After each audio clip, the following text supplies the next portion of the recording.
Question in young double slit experiment, a slab of thickness 1.2 micrometer and refractive index 1.5 is placed in front of one slit and another slab of thickness t and refractive index 2.5 is placed in front of second slit. If the position of central bright remain unlateral, यानी कि shift नहीं हुआ है वहां का जहां पहले था वहीं का वहीं है, स्लैब रखने से सेंट्रल ब्राइट शिफ्ट नहीं हुआ, अनलेटरल का मतलब ये है, then the thickness t is, thickness t बतानी है किसके बराबर होगी,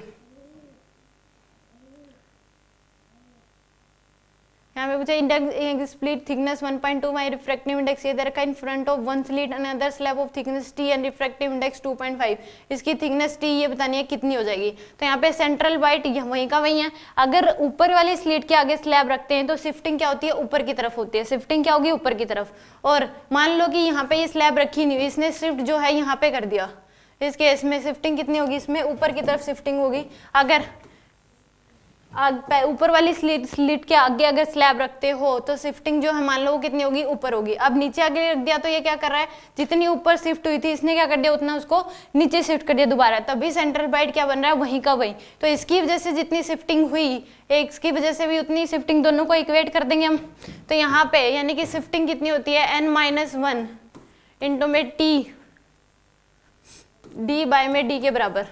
इतनी शिफ्टिंग होती है अगर स्लैब इसके आगे रखते हैं। और सेम इसकी वजह से भी इतनी शिफ्टिंग होगी, n1 माइनस ये इक्वल टू क्या हो जाएगा, n2 माइनस 1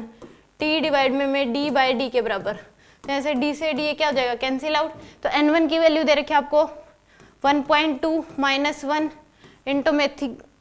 रिफ्रैक्टिव इंडेक्स जो है वो दे रखा आपको 1.5, तो 1.5 माइनस 1 इंटू में 1.2 इक्वल टू n2 की वैल्यू 2.5 माइनस 1 इंटू में टी आपको बताना है t2, तो 0.5 इंटू में 1.2 इक्वल टू